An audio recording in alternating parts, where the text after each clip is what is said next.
नमस्कार, उत्कर्ष क्लासेस के YouTube channel पे आप सभी का स्वागत है और मुझे पूरा विश्वास है कि आप लोगों की जो मेहनत है उस मेहनत का रिजल्ट अब आपके पास आने वाला है। और वो मेहनत क्या थी कि आपने इतने समय से तैयारी की थी रीट की और आज उसका एग्ज़ाम हो गया है और उसी एग्ज़ाम की आंसर की हम लोग चर्चा यहाँ से करेंगे। और चर्चा किसकी करेंगे? रीट लेवल सेकंड जो SST है इसके ऊपर जो अपना मॉर्निंग में जो पेपर हुआ था 10 से लेकर के, मॉर्निंग की बात करें सुबह 10 से लेकर के 12:30 बजे तक रीट लेवल सेकंड SST का जो हुआ था उसका खंड 4 की बात करेंगे, चौथे भाग की बात करेंगे, सामाजिक अध्ययन। और इस सामाजिक अध्ययन को भी हम बात करेंगे सिर्फ राजस्थान का सामान्य अध्ययन। इसका मतलब है कि राजस्थान के सापेक्ष राजस्थान की ज्योग्राफी हिस्ट्री कल्चर के जो पर्सन थे उन्हीं पे चर्चा करेंगे। इसका सिमिलर एक वीडियो आपको और मिलेगा जहां पर इसी सामाजिक अध्ययन में जहां पर आपको भारत का यहां पर वर्णन किया जाएगा। इसका मतलब 2 होंगे, भारत और राजस्थान का, दोनों में पूरे 60 क्वेश्चन के आंसर आपके पास होंगे। चलो करें शुरुआत। ये भी ध्यान में रखना, क्या ये भी ध्यान में रखना कि सबकी जो ना ओमार की जो हम बात करें, सीट की जो बात करें, उनकी क्रमांक या उनके नंबरिंग की जो बात करें, सीरीज की बात करें, वो चेंज हो सकती है। तो यहाँ पर जैसे मैं 92 नंबर लिखा है, हो सकता है किसी की सीरीज में क्वेश्चन 92 पे हो सकता है किसी की सीरीज में नंबर किसी और पे हो। तो बस इस नंबर पे नहीं जाना, आपको अपने पर्सन के ऊपर ज्यादा ध्यान रखना कि कौन सा क्वेश्चन था। चलो करते हैं शुरुआत। आ जाओ। पंडित हरिनारायण शर्मा को अलवर के किस शासक ने अपना सलाहकार नियुक्त किया? पंडित हरिनारायण शर्मा को अलवर के किस शासक ने अपना सलाहकार नियुक्त किया था? तो इसका जवाब आ जाता है कि जय सिंह को नियुक्त किया था। ऑप्शन बी जो है इसका सही जवाब है। उसके बाद है औरंगजेब द्वारा जजिया कर लगाए जाने पर किस शासक ने पत्र लिखकर विरोध किया था? औरंगजेब ने जजिया कर लगा दिया और लगाने के बाद कौन से शासक थे जिन्होंने पत्र लिख करके इसका विरोध किया? तो यहां पे जवाब आ जाता है राज सिंह के द्वारा इसका विरोध किया गया था। ऑप्शन ए जो होगा इसका सही जवाब है।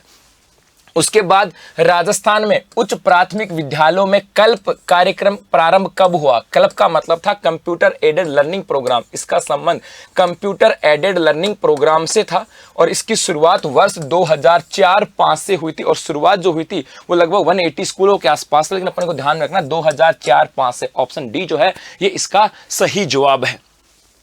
उसके बाद हम चर्चा करें कि राजस्थान राज्य सहकारी बैंक, जिसको हम लोग अपेक्स बैंक भी बोलते हैं, का मुख्यालय कहां पर है? तो अपेक्स बैंक का मुख्यालय कहां पर है? आपका जवाब हो जाएगा जयपुर। ऑप्शन बी की बात करेंगे। उसके बाद 100 टापुओं का शहर, कितना प्यारा सा, कितना सोना सा, कितना अच्छा सा क्वेश्चन आया कि 100 टापुओं का शहर किसे कहा जाता है? तो किसको कहते हैं भाई? ऑप्शन डी बांसवाड़ा जो है इसे 100 टापुओं का शहर कहा जाता है। उसके बाद है राजस्थान की निम्न में से कौन सी जनजाति को भारत सरकार द्वारा आदिम जनजाति की, आज भी आदिवासी आदिम की तरह निवास करते हैं और उनके आधार पर ही इनके सोशल और इकोनॉमिक डेवलपमेंट के लिए प्लान बनाई जाती है? तो कौन सी जनजाति की समूह की सूची में शामिल किया गया है? तो आप क्या बोलोगे साहब? सहरिया की बात करेंगे जो कहां पर है? 12 के अंदर है। तो ऑप्शन बी जो होगा ये इसका सही जवाब है। उसके बाद राजस्थान में मीठे पानी की सबसे बड़ी झील कौन सी है? राजस्थान में मीठे पानी की सबसे बड़ी झील की बात करें तो कौन सी हो जाती है? जैसमंद झील। कहां पर आ जाती है? उदयपुर के अंदर आ जाती है। सबसे बड़ी कौन सी है? जैसमंद। Option A. उसके बाद है भाई राजस्थान भारत में निम्न में से कौन सी फसल का सर्वाधिक उत्पादक राज्य है? यहाँ पे 4 ऑप्शन दे रखे हैं, उन 4 में से देखना है कि सबसे ज्यादा पूरे भारत में सबसे ज्यादा कौन सी फसल जिसका उत्पादन राजस्थान में होता है। मक्का की बात करें अपने राजस्थान में नहीं होता, मूंगफली की बात करें ये भी नहीं होता, हाँ सरसों की बात करें, कपास की बात करें भी नहीं होता। तो यहाँ पर इन ऑप्शन के आधार पर नंबर 1 के आपका सही जवाब क्या होगा? ऑप्शन सी सरसों। नेक्स्ट है राज्य विधान परिषद। राज्य विधान परिषद की बात करें, देश के अंदर 6 राज्य विधान परिषद आ जाते हैं। राजस्थान सरकार भी 3 बार राज्य विधान परिषद के गठन के लिए प्रस्ताव पारित कर चुकी है, इसको लिख चुका है। तो मैं राज्यपाल द्वारा कितने सदस्यों का मनोनयन किया जाता है? तो राज्यपाल के द्वारा कितने सदस्यों के मनोनयन की बात करें, क्वेश्चन नंबर 116 की बात करें, इसमें जवाब हो जाएगा आपका 1/6 का, 1/6 की बात करें, ऑप्शन डी जो है इसका सही जवाब है। चलो उसके बाद है वीर दुर्गादास राठौड़ की छतरी किस राज्य में स्थित है? तो कहां पर थी? शिप्रा नदी के किनारे पे थी कि नहीं थी? तो जवाब क्या हो जाएगा साहब? मध्य प्रदेश में शिप्रा नदी के किनारे पर, जहां पर इन्होंने अपने अंतिम समय गुजारा। उसके बाद है भाई चावंड चित्रकला शैली का विकास किस क्षेत्र में हुआ? चावंड चित्रकला शैली का मतलब चावंड के अंदर हुआ था और चावंड कहां पर आता है? मेवाड़ के अंदर। तो ऑप्शन ए। आपको एक चीज बता दूं, आप 6ठी 7वीं 8वीं 6ठी 7वीं और 8वीं के यदि आप ज्योग्राफी हिस्ट्री कल्चर की जो बुकें देखोगे ना, टोटल क्वेश्चन हूबहू के हूबहू ऐसे कैसे 6, 7, 8 से आए हैं। और ये बातें अपने सिलेबस में साफ साफ लिखा गया था कि 6ठी, 7वीं, 8वीं। चलो, उसके बाद श्रीमती किशोरी देवी किस किसान आंदोलन से संबंध रखी है? तो किशोरी देवी जी का संबंध किससे आता है भाई? तो किससे आता है? सीकर से। किससे आता है? सीकर की बात करें, कटराथल की बात करें, सीकर से इनका संबंध आ जाता है। उसके बाद है बजटी। बजटी नामक आभूषण शरीर के किस भाग में धारण किया जाता है? बजटी की बात करें, बंजर कट, इसे बजर कट्ठी भी कहते हैं, कंठी भी बोलते हैं, बजर कंठी भी कहा जाता है। ये बजर कट्टी कहां पर? बजटी की बात करें कहां पर? तो जवाब हो जाएगा सर गले के अंदर। उसके बाद निम्नलिखित में से कौन सा वाद्य यंत्र बांसुरी की तरह होता है? बांसुरी की तरह की बात करें जिसे फूंक मारकर बजाई जाती है, ऐसा कौन सा वाद्य यंत्र है जो बांसुरी फूंक मार के बजाई जाती है? इसमें यहां से हम बात करें बपंग, रावण हत्था, तंदूरा की बात करें और अलगोजा 126 की बात करें तो यहां से कौन सा हो जाएगा भाई? अलगोजा की बात करेंगे। और ये कैसे हैं? सुशीर वाद्य यंत्र तो आता है ना, फूंक मार के बजाए जाते हैं। उसके बाद भंडदेवरा मंदिर किस जिले में स्थित है? तो भंडदेवरा कहां पर है? बारां के अंदर। सोचने की जरूरत नहीं है, भंडदेवरा बारां, बहुत बार पढ़ा हम लोगों ने भंडदेवरा बारां।